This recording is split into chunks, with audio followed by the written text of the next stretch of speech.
ಇವತ್ತು ಸುರಿದ ಬಿರುಗಾಳಿ ಮಳೆಗೆ ಬೆಂಗಳೂರಲ್ಲಿ ದೊಡ್ಡ ದುರಂತವೇ ತಪ್ಪಿದೆ.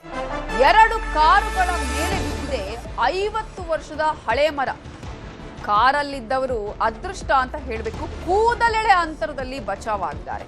2 ಕಾರುಗಳ ಮೇಲೆ 50 ವರ್ಷದ ಹಳೆ ಮರ ಬಿದ್ದಿದೆ. ಆ ಮರ ಎಷ್ಟು ದೊಡ್ಡದಾಗಿದೆ ಅಂತ ನೀವು ನೋಡಿ. ಬೆಂಗಳೂರಿನ ರಾಜಾಜಿನಗರದ west of card road flyover ಬಳಿ ಈ ದುರಂತ ನಡೆದಿದೆ. ಮರ ಬಿದ್ದು 2 ಕಾರುಗಳು 2 ಆಟೋಗಳು ಸಂಪೂರ್ಣ ಜಖಮ್ಮಾಗಿದೆ.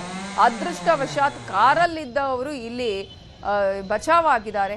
ಆದರೆ ಇಲ್ಲಿ ವೆಹಿಕಲ್ಗಳು ಕಂಪ್ಲೀಟ್ ಆಗಿ ಜಖಮ್ಮಾಗಿರುವ ದೃಶ್ಯವನ್ನು ಕೂಡ ನಿಮಗೆ ನಾವು ತೋರಿಸ್ತಾ ಇದ್ದೀವಿ. ಜೊತೆಗೆ ಮರ ನೋಡಿ ಎಷ್ಟರ ಮಟ್ಟಿಗೆ ಈ ಒಂದು ಮರ ಇದೆ, ಎಷ್ಟು ದೊಡ್ಡ ಗಾತ್ರದ ಮರ ಅನ್ನೋದನ್ನು ಕೂಡ ನೀವು ಇಲ್ಲಿ ಗಮನಿಸಬಹುದು. ಒಂದು ಮಳೆ ಬಂದರೆ ಬೆಂಗಳೂರಲ್ಲಿ ಇಂತಹದ್ದೇ ನಾನಾ ಅವಾಂತರಗಳಾಗೋದು ಇವರ ಒಂದು ಅದೃಷ್ಟ ಅಂತಾನೆ ಹೇಳಬೇಕಾಗತ್ತೆ. ಕಾರಲ್ಲಿದ್ದವರು ಕೂದಲೆಳೆ ಅಂತರದಲ್ಲಿ ಬಚಾವಾಗಿದ್ದಾರೆ. ಇಲ್ಲದಿದ್ರೆ ಇನ್ನೇನೇನೋ ಅನಾಹುತ ಆಗ್ತಾ ಇತ್ತೋ ಗೊತ್ತಿಲ್ಲ. ಆದರೆ ಈಗ ದೊಡ್ಡ ಮಟ್ಟದ ಅಪಾಯ ತಪ್ಪಿದೆ, ಅಂದರೆ ದುರಂತ ತಪ್ಪಿದೆ. ಅದೃಷ್ಟ ಚೆನ್ನಾಗಿತ್ತು, ಆದರೆ ಕಾರ್ ಜಖಮ್ ಆಗಿರೋದನ್ನು ಕೂಡ ನಿಮಗೆ ತೋರಿಸ್ತಾ ಇದ್ದೀವಿ. 2 ಕಾರುಗಳ ಮೇಲೆ ಈ ಒಂದು ಮರ ಬಿದ್ದು ಜಖಮ್ ಆಗಿರೋದು, ಜೊತೆಗೆ 2 ಆಟೋಗಳು ಕೂಡ ಸಂಪೂರ್ಣವಾಗಿ ಜಖಮ್ ಆಗಿದೆ. ಕಾರಲ್ಲಿದ್ದವರು ಕೂದಲೆಳೆ ಅಂತರದಲ್ಲಿ ಪಾರಾಗಿದ್ದಾರೆ. ರಾಜಾಜಿನಗರದಲ್ಲಿ ಬಿದ್ದಂತಹ ಒಂದು ಹಳೆ ಮರ, 50 ವರ್ಷದ ಮರ ಅಂತ ಈಗಾಗಲೇ ಅಂದಾಜು ಮಾಡಲಾಗಿದೆ. ಅದೇ ಕಾರಣಕ್ಕಾಗಿ ಹಳೆ ಮರ ಇದ್ರೆ ಅಥವಾ ಯಾವುದಾದ್ರೂ ರೀತಿಯಾಗಿ ಮರಗಳು ಇನ್ನೂ ಹಳೆ ಏಜ್ ಆಗಿದ್ರೆ ಅಂಥ ಮರಗಳನ್ನು ಕಟ್ ಮಾಡಿ ಅನ್ನುವಂತಹ ಮಾಹಿತಿಯನ್ನು ಕೂಡ ಕೊಡ್ತಾನೆ ಇರ್ತೀವಿ. ಆದರೂ ಕೂಡ ಇಂತಹ ಸಂದರ್ಭದಲ್ಲಿ ಇದೀಗ ಯಾರ್ಯಾರ್ದೋ ಪ್ರಾಣ ಹೋಗೋದು, ಯಾರ್ಯಾರಿಗೂ ಏನೇನೋ ಸಮಸ್ಯೆ ಆಗೋದು, ಅಂತಹ ವಿಚಾರಗಳನ್ನೇ ಕಾಯ್ತಾ ಇರ್ತಾರೋ ಅನ್ನುವಂತಹ ಪ್ರಶ್ನೆ ಎದುರಾಗುತ್ತೆ. ಕಾರಣ ಒಂದು ಅಟ್ಲೀಸ್ಟ್ ಗಮನಿಸಬೇಕು ಅಧಿಕಾರಿಗಳು, ಏನೇನಾಗಿದೆ, ಎಲ್ಲಿದೆ, ಯಾವ ಮರದಿಂದ ಏನಾದರೂ ಸಮಸ್ಯೆ ಆಗಬಹುದಾ, ಮುಂದೆ ಮಳೆ ಬಂದರೆ ಏನಾದರೂ ಪ್ರಾಬ್ಲಮ್ ಆಗುವಂತಹ ಚಾನ್ಸಸ್ ಇದೆಯಾ, ಈ ಮರ ಗಟ್ಟಿ ಇದೆಯಾ ಇಲ್ವಾ, ಇವೆಲ್ಲವೂ ಕೂಡ ತಿಳ್ಕೊಳ್ಬೇಕಾಗುತ್ತೆ. ಆದರೆ ಅದು ಯಾವುದನ್ನು ತಗೊಳ್ಕೊಳ್ಳೋದು, ಮರ ಬಿತ್ತ ಅಲ್ಲಿ ಹೋಗಿ ಕಟ್ ಮಾಡ್ತಾರೆ, ಅದನ್ನು ತೆಗೆಯೋದಕ್ಕೂ ಕೂಡ ಕಷ್ಟ, ಯಾಕಂದರೆ ಸಿಬ್ಬಂದಿನೇ ಇಲ್ಲ, ಆ ರೀತಿಯಾದಂತಹ ಪರಿಸ್ಥಿತಿ ಇದೆ. ಆದರೆ ಈಗ ಎಷ್ಟು ದೊಡ್ಡ ಗಾತ್ರದ ಮರ ನೀವು ನೋಡಿ, ಅಲ್ಲಿ ನಿಮಗೆ ತೋರಿಸ್ತಾ ಇದ್ದೀವಲ್ಲ, ಈ ಮರ ಬಿದ್ದರೆ ಈ ಪರಿಸ್ಥಿತಿ ಏನಾಗಬೇಕು. ಆದರೆ ಅದೃಷ್ಟ ಅಂತ ಹೇಳಬೇಕು, ಕಾರಲ್ಲಿದ್ದವರು ಕೂದಲೆಳೆ ಅಂತರದಲ್ಲಿ ಪಾರಾಗಿದ್ದಾರೆ, ಯಾವುದೇ ಸಮಸ್ಯೆ ಆಗಿಲ್ಲ. ಬಿರುಗಾಳಿ ಮಳೆಗೆ ದೊಡ್ಡ ದುರಂತವೇ ಇಲ್ಲಿ ತಪ್ಪಿ ಹೋಗಿದೆ. ಅದಕ್ಕೆ ಹೇಳೋದು, ಮರದ ಅಡಿಯಲ್ಲಿ ನಿಂತ್ಕೋಬೇಡಿ ಅಥವಾ ಹಿಂಗೆ ಹೋಗುವಂಥ ಮರದ ಕೆಳಗಡೆ ಏನಾದರೂ ಗಾಡಿ ಪಾರ್ಕ್ ಮಾಡಿ ನಿಲ್ಲಿಸಬೇಡಿ ಅಂತ ಹೇಳಿ, ಇಂತಹದ್ದೇ ಸಮಸ್ಯೆ ಆಗುತ್ತೆ. ಆದರೆ ಎಷ್ಟೋ ಸಂದರ್ಭದಲ್ಲಿ ವೆಹಿಕಲ್ ಮೂವ್ ಆಗ್ತಾ ಇರೋ ಸಂದರ್ಭದಲ್ಲಿ ಏನಾದರೂ ಮರ ಬಿದ್ದರೆ ಆಗ ಏನು ಮಾಡೋದಕ್ಕಾಗತ್ತೆ ಹೇಳಿ, ಅಂಥದ್ದೇ ಘಟನೆ ಇಲ್ಲೂ ಕೂಡ ನಡೆದ ಹಾಗೆ ಕಾಣಿಸ್ತಿದೆ. ಇದರ ಬಗ್ಗೆ ಇನ್ನಷ್ಟು ಡೀಟೇಲ್ಸ್ ಕೊಡೋದಕ್ಕೆ ನಮ್ಮ ರಿಪೋರ್ಟರ್ ಮಹದೇಶ್ ಫೋನ್ ಸಂಪರ್ಕದಲ್ಲಿ ಜಾಯ್ನ್ ಆಗಿದ್ದಾರೆ. ಮಹದೇಶ್, ಎಷ್ಟೊತ್ತಿಗೆ ಆಗಿದ್ದು ಇದು? ಕಾರಲ್ಲಿ ಇದ್ದಂಥವರು ಕಾರ ಒಳಗಡೆ ಇದ್ರ ಈ ಮರ ಬಿದ್ದಾಗ ಹೇಗಾಯ್ತು ಇದು? ಈಗ ಸದ್ಯಕ್ಕೆ ಮರವನ್ನ ಅಂದ್ರೆ ಅಲ್ಲಿ ರೋಡನ್ನ ಕ್ಲಿಯರ್ ಮಾಡುವ ಕೆಲಸ ಆಗ್ತಾ ಇದೆಯಾ, ಹೇಗೆ?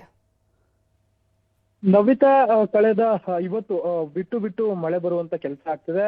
ಕಳೆದ 2-3 ತಾಸು ಮುಂಚೆ ಒಂದು ಅರ್ಧ ಗಂಟೆ ಮಳೆ ಬಂದಿತ್ತು ಬೆಂಗಳೂರಿನಲ್ಲಿ. ಇದರ ಎಫೆಕ್ಟ್ ಬೆಂಗಳೂರಿನ ಹಲವು ಭಾಗಗಳಲ್ಲಿ ಅನಾಹುತಗಳು ನಡೆದಿವೆ. ಅದರಲ್ಲೂ ಕೂಡ ಕೆಲವೊಂದು ಏರಿಯಾಗಳಲ್ಲಿ ಮರಗಳು ಬಿದ್ದಿದೆ. ಎಸ್ಪೆಷಲಿ ರಾಜಾಜಿನಗರದ ವೆಸ್ಟ್ ಆಫ್ ಕಾರ್ಡ್ ರೋಡ್ ಬಳಿ ಇರುವಂತಹ ಫ್ಲೈಓವರ್ ಬಳಿ 2 ಮರಗಳು ಬಿದ್ದಿತ್ತು. ವಾಹನಗಳು ಮೂವ್ಮೆಂಟ್ ಇದ್ದಂತ ಸಂದರ್ಭದಲ್ಲಿಯೇ ಮರಗಳು ಬಿದ್ದು ಒಂದಷ್ಟು ಅನಾಹುತಗಳಾಗಿದೆ. ಕಾರುಗಳ ಮೇಲೆ 2 ಕಾರುಗಳು ಮತ್ತೆ ಆಟೋಗಳ ಮೇಲೆ ಮರ ಬಿದ್ದು ಸಂಪೂರ್ಣವಾಗಿ ಜಖಮ್ ಆಗಿರುವಂತಹ ಘಟನೆ ನಡೆದಿದೆ. ಈಗಾಗಲೇ ಘಟನಾ ಸ್ಥಳಕ್ಕೆ ಬಿಬಿಎಂಪಿ ಅಧಿಕಾರಿಗಳು ಭೇಟಿ ನೀಡಿ ಪರಿಶೀಲನೆ ಮಾಡಿದ್ದಾರೆ. ಮತ್ತೆ ಆ ಒಂದು ಮರಗಳು ಬಿದ್ದಿತ್ತಲ್ಲ ಅದನ್ನೆಲ್ಲವನ್ನು ಕೂಡ ಕ್ಲಿಯರ್ ಮಾಡುವಂತ ಕೆಲಸವನ್ನ ಮಾಡಿದ್ದಾರೆ. ಆ ಕಾರಿನಲ್ಲಿ ಇದ್ದವರಿಗೆ ಅದೃಷ್ಟವಶಾತ್ ಯಾವುದೇ ರೀತಿಯಾದಂತಹ ಪ್ರಾಣಾಪಾಯ ಆಗಿಲ್ಲ, ಬದಲಾಗಿ ಕಾರಿನ ಮುಂಭಾಗ ಇದ್ದಂಥದ್ದು ಕಂಪ್ಲೀಟ್ ಆಗಿ ಜಖಮ್ ಆಗಿದೆ.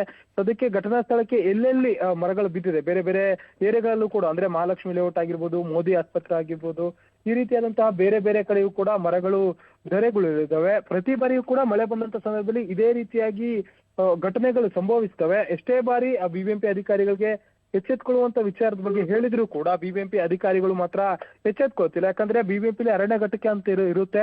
ಮಳೆ ಬರುವಂತ ಸಂದರ್ಭದಲ್ಲಿ ಅವೆಲ್ಲವನ್ನು ಕೂಡ ಚೆಕ್ ಮಾಡಬೇಕಾಗುತ್ತೆ. ಒಂದ್ ವೇಳೆ ಈಗ ಸದ್ಯಕ್ಕೆ ಪ್ರಾಣಾಪಾಯ ಆಗಿಲ್ಲ, ಆದ್ರೆ ಪ್ರಾಣವನ್ನ ಕೈಯಲ್ಲಿ ಇಟ್ಕೊಂಡು, ಮಳೆ ಬಂದ್ರೆ ಸಾಕು ಪ್ರಾಣವನ್ನ ಕೈಲಿಟ್ಕೊಂಡು ಜನ ಓಡಾಡುವಂತ ಪರಿಸ್ಥಿತಿ ಸದ್ಯಕ್ಕೆ ನಿರ್ಮಾಣ ಆಗಿದೆ. ಈಗಾಗಲೇ ಬೇರೆ ಬೇರೆ ಕಡೆಯೂ ಕೂಡ ಅಂದ್ರೆ ಮರ ಬಿದ್ದಿರುವಂತ ವಿಚಾರ ಒಂದ್ ಕಡೆ ಆದ್ರೆ, ಮತ್ತೊಂದಷ್ಟು ಕಡೆ ಈಗಾಗಲೇ ಒಂದಷ್ಟು ಕಡೆ ಮನೆಗಳಿಗೆ ನೀರು ನುಗ್ಗುವಂತ ಕೆಲಸಗಳು ಕೂಡ ಆಗಿದೆ. ಅಂದ್ರೆ ಮಹಾಲಕ್ಷ್ಮಿ ಲೇಔಟ್ ಆಗಿರ್ಬೋದು, ನಂದಿನಿ ಲೇಔಟ್ ಆಗಿರ್ಬೋದು, ಎಲ್ಲಿ ತಗ್ಗು ಪ್ರದೇಶ ಇದೆ ಅಂತ ಕಡೆ ಮನೆಗಳಿಗೆ ಮರ ನುಗ್ಗುವಂತ ಪರಿಸ್ಥಿತಿ ಕೂಡ ಆಗಿದೆ ಮಳೆ ನೀರು ನುಗ್ಗಿದೆ.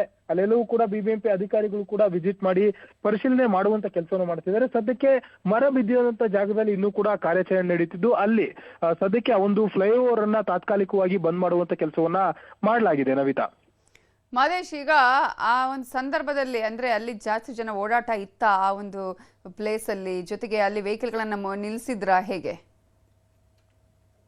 ನವಿತಾ, ಸಾಮಾನ್ಯವಾಗಿ ಇದು West of card Road flyover ಏನಿದೆ ಇದು ಯಶವಂತಪುರ ಮಾರ್ಗವಾಗಿ ಬೇರೆ ಬೇರೆ ಜಿಲ್ಲೆಗಳಿಗೆ ಕನೆಕ್ಟ್ ಆಗುವಂತ ರಸ್ತೆ ಇದು. ಈ ಒಂದು ರಸ್ತೆಯಲ್ಲಿ ಪ್ರತಿದಿನವೂ ಕೂಡ ಲಕ್ಷಾಂತರ ವಾಹನಗಳು ಓಡಾಡ್ತವೆ. ಅದರಲ್ಲೂ ಕೂಡ 8 ಗಂಟೆ 9 ಗಂಟೆ ಸುಮಾರಿಗೆ ಅಂತಂದ್ರೂ ಕೂಡ ಸಾಕಷ್ಟು ವಾಹನಗಳು ಓಡಾಡ್ತಿರ್ತವೆ. ಈ ಒಂದು ಸಂದರ್ಭದಲ್ಲಿ ಈ ಒಂದು ಅನಾಹುತವಾಗಿದೆ. ಅದೃಷ್ಟವಶಾತ್ ಯಾರಿಗೂ ಕೂಡ ಪ್ರಾಣಾಪಾಯ ಆಗಿಲ್ಲ. ಬದಲಾಗಿ ಕಾರುಗಳು ಮತ್ತೆ ಆಟೋಗಳ ಮೇಲೆ ಬಿದ್ದಿರೋದ್ರಿಂದ ಸಣ್ಣ ಪುಟ್ಟ ಗಾಯಗಳು ಕಾರಿನಲ್ಲಿ ಇದ್ದವರಿಗೆ ಮತ್ತೆ ಆಟೋದಲ್ಲಿ ಇದ್ದಂತವರಿಗೆ ಸಣ್ಣ ಪುಟ್ಟ ಗಾಯಗಳಾಗಿದ್ದಾವೆ. ಆದ್ರೆ ಮಳೆ ಬಂದಂತ ಸಂದರ್ಭದಲ್ಲಿ ಸ್ವಲ್ಪ ಮೂವ್ಮೆಂಟ್ ಕೂಡ ಕಮ್ಮಿ ಇತ್ತು, ಅಂದ್ರೆ ವೆಹಿಕಲ್ ಮೂವ್ಮೆಂಟ್ ಕಮ್ಮಿ ಇತ್ತು. ಜೊತೆಗೆ ಜನ ಕೂಡ ಅಲ್ಲಲ್ಲಿ ಇರ್ತಿದ್ರು. ಈ ಕಾರುಗಳು ಮತ್ತೆ ಈ ರೀತಿಯಾಗಿ ಆಟೋಗಳು ಮೂವ್ಮೆಂಟ್ ಜಾಸ್ತಿ ಇತ್ತು. ವಾಹನಗಳು ಮೂವ್ಮೆಂಟ್ ಆದಂತ ಸಂದರ್ಭದಲ್ಲಿಯೇ ಮರ ಬಿದ್ದಿರೋ ಕಾರಣದಿಂದಾಗಿ ಅದ್ರ ಒಳಗಡೆ ಇದ್ದಂತವ್ರಿಗೆ ಈಗಾಗಲೇ ಗಾಯಗಳಾಗಿದೆ. ಮತ್ತೆ ದುರದೃಷ್ಟವಶಾತ್ ಬೈಕ್ ಒಂದ್ ವೇಳೆ ಬೈಕ್ ಸವಾರರ ಮೇಲೆ ಏನಾದ್ರು ಬಿದ್ದಿದ್ರೆ ಪ್ರಾಣಾಪಾಯ ಖಂಡಿತವಾಗ್ಲೂ ಆಗ್ತಿತ್ತು. ಆದ್ರೆ ಎಲ್ಲೊಂದ್ ಕಡೆ ಸದ್ಯಕ್ಕೆ ಇಂತಹ ಘಟನೆಗಳು ಬೇರೆ ಬೇರೆ ಕಡೆ ಕೂಡ ನಡೀತಿದೆ. ಘಟನಾ ಸ್ಥಳದಲ್ಲಿ ಇನ್ನೂ ಕೂಡ ಕಾರ್ಯಾಚರಣೆ ನಡೆಸುವಂತ ಕೆಲಸವನ್ನು ಮಾಡಲಾಗ್ತದೆ. ಕಂಪ್ಲೀಟ್ ಆಗಿ ಮರವನ್ನ ತೆರವುಗೊಳಿಸಿಲ್ಲ ಇನ್ನೂ ಕೂಡ, ಯಾಕಂದ್ರೆ 2 ಬೃಹತ್ ಮರಗಳು ಬಿದ್ದಿರೋ ಕಾರಣದಿಂದಾಗಿ ಟೈಮ್ ಹಿಡಿಯುತ್ತೆ ಕಂಪ್ಲೀಟ್ ಆಗಿ ಆ ಒಂದು ಹೋಗುವಂತದ್ದಾಗಿರ್ಬೋದು ಮತ್ತು ಬರುವಂತದ್ದಾಗಿರ್ಬೋದು. ಎರಡೂ ಕಡೆ ಕೂಡ ಫ್ಲೈಓವರ್ ಅನ್ನ ಸದ್ಯಕ್ಕೆ ಕ್ಲೋಸ್ ಮಾಡುವಂತ ಕೆಲಸವನ್ನು ಮಾಡಲಾಗಿದೆ. ಬೇರೆ ಕಡೆ ಡೈವರ್ಷನ್ ಮೂಲಕ ವಾಹನಗಳಿಗೆ ತೆರಳುವಂತೆ ಪೊಲೀಸರು, ಸಂಚಾರಿ ಪೊಲೀಸರು ಸೂಚನೆಯನ್ನ ನೀಡುತ್ತಿದ್ದಾರೆ. ಥ್ಯಾಂಕ್ ಯು ಮಾದೇಶ್ ಡೀಟೇಲ್ಸ್ಗೆ. ಬೆಂಗಳೂರಲ್ಲಿ ಸಂಜೆ ಆಗ್ತಿದ್ದ ಹಾಗೆ ಭಾರೀ ಮಳೆಯಾಗಿದ್ದು Vidhana Soudha, KR circle, corporation, Rajajinagar, KR market, Shivananda ಸರ್ಕಲ್ನಲ್ಲಿ ಆಲಿಕಲ್ಲು ಮಳೆಯಾಗಿದೆ. ಏಕಾಏಕಿ ಸುರಿದ ಮಳೆಯಿಂದ ವಾಹನ ಸವಾರರು ಪರದಾಡಿದ್ದಾರೆ. ಮಳೆ ಸೂಚನೆ ಬೆನ್ನಲ್ಲೇ ಅಂಡರ್ ಪಾಸ್ಗಳನ್ನು ಬಂದ್ ಮಾಡಲಾಗಿತ್ತು. ಭಾರಿ ಮಳೆಯಿಂದ ಪುಲಕೇಶಿ ನಗರ ವ್ಯಾಪ್ತಿಯಲ್ಲಿ ಮರ ಉರುಳಿ ಬಿದ್ದಿತ್ತು. ಟ್ರಾಫಿಕ್ ಪೊಲೀಸರು ತೆರವು ಕಾರ್ಯ ಮಾಡಿದ್ದಾರೆ. ಸುಲ್ತಾನ್ಪೇಟೆಯಲ್ಲಿ ಮೊಣಕಾಲುದ್ದ ನೀರು ಸಂಗ್ರಹವಾಗಿ ನಡೆಯೋದಕ್ಕೂ ಕಷ್ಟ ಆಗಿತ್ತು. ಇಂದಿರಾನಗರದಲ್ಲಿ ಕಾರಿನ ಮೇಲೆ ಮರ ಬಿದ್ದರೆ ಕೆಆರ್ ಸರ್ಕಲ್ನ ಅಂಡರ್ ಪಾಸಲ್ಲಿ 3 ಅಡಿಗಳಷ್ಟು ನೀರು ನಿಂತಿತ್ತು. ರೇಸ್ ಕೋರ್ಸ್ ರಸ್ತೆಯಲ್ಲಿ ಮರದ ಕೊಂಬೆ ಬಿದ್ದು ಟ್ರಾಫಿಕ್ ಜಾಮ್ ಆಯಿತು. ಬೆಂಗಳೂರಲ್ಲಿ ಜೋರು ಮಳೆಯಾಗ್ತಿದ್ದಂತೆ ಜನ ಮೆಟ್ರೋ ನಿಲ್ದಾಣಗಳಿಗೆ ಜಮಾಯಿಸಿದ್ರು. ಮೆಟ್ರೋ ನಿಲ್ದಾಣಗಳಲ್ಲಿ ಕಾಲಿಡೋದಕ್ಕೂ ಜಾಗ ಇಲ್ಲದಷ್ಟು ದಟ್ಟಣೆ ಉಂಟಾಯಿತು. ಮೆಜೆಸ್ಟಿಕ್ ರೈಲು ನಿಲ್ದಾಣದಲ್ಲಿ ಸಾವಿರಾರು ಜನ ಬಂದಿದ್ರು. ಮೆಟ್ರೋ ಸಂಚಾರ ಕೂಡ ಮಳೆಯಿಂದ ವಿಳಂಬ ಆಗಿದ್ರಿಂದ ಜನ ಪರದಾಡಬೇಕಾಯಿತು.